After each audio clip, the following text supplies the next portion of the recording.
दोस्तों, अमृत कथा सागर में आपका हार्दिक स्वागत है। मानुष जन्म दुर्लभ है, बहुरी न दूजी बार। पक्का फल जो गिर पड़ा, बहुरी न लागी डार। अर्थात मनुष्य का जीवन अत्यंत दुर्लभ है।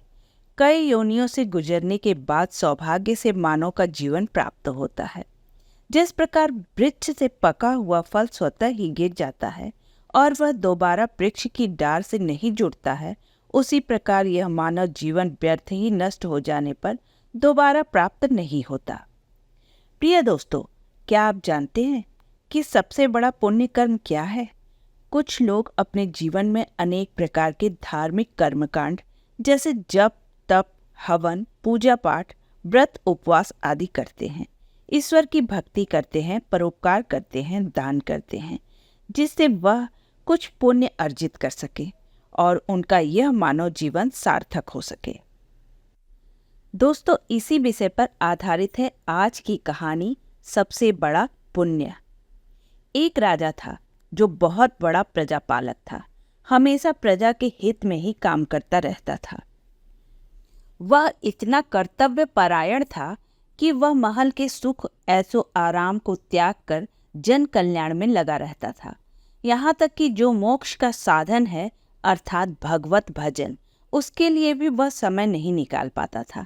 एक दिन की बात है, राजा प्रातः काल भ्रमण के लिए वन को जा रहा था, तो रास्ते में उसे एक देव के दर्शन हुए।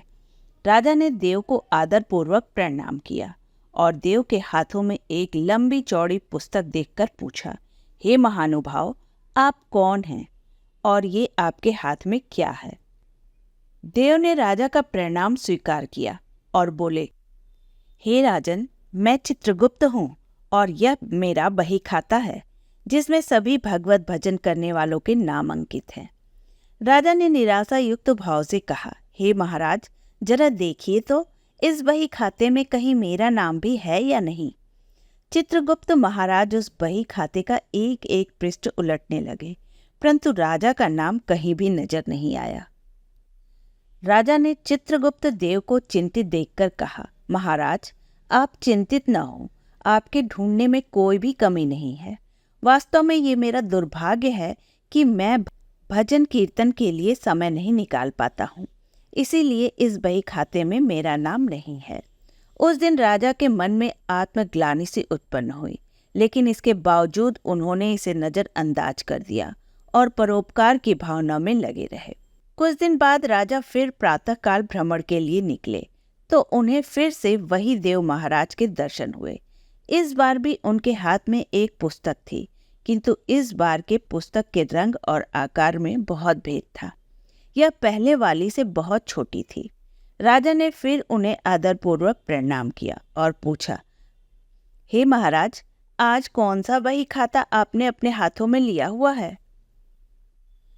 चित्रगुप्त देव ने कहा, हे राजन, आज के बही खाते में उन लोगों का नाम लिखा है जो ईश्वर को सबसे अधिक प्रिय हैं। राजा ने कहा, कितने भाग्यशाली होंगे वो लोग, निश्चित ही वे दिन रात भगवत भजन में लीन रहते होंगे। क्या इस पुस्तक में कोई मेरे राज्य के नागरिक का भी नाम लिखा है? देव महाराज ने बही खाता खोला और ये क्या, पहले ही पन्ने पर पहला नाम राजा का ही था।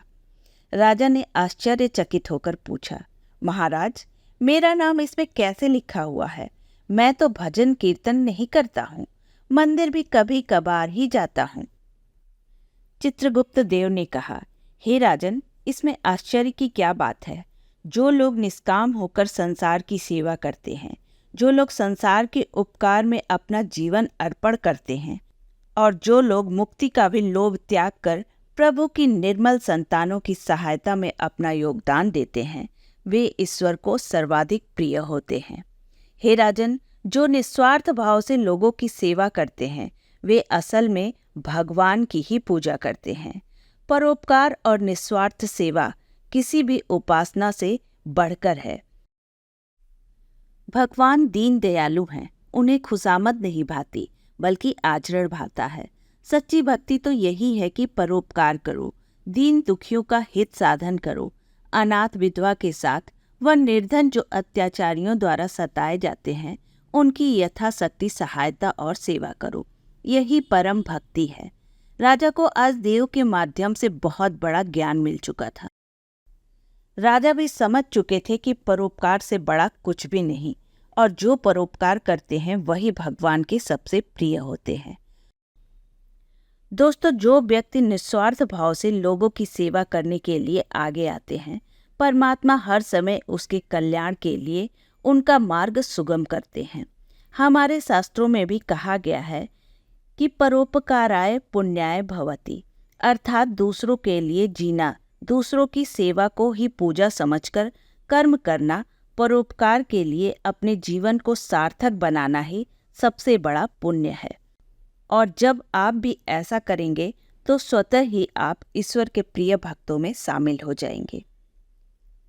यह कथा आपको कैसी लगी कमेंट में जरूर बताइएगा, और ऐसी ही ज्ञानवर्धक कथाओं को सुनने के लिए आप अपने इस चैनल अमृत कथा सागर को सब्सक्राइब करना मत भूलिएगा।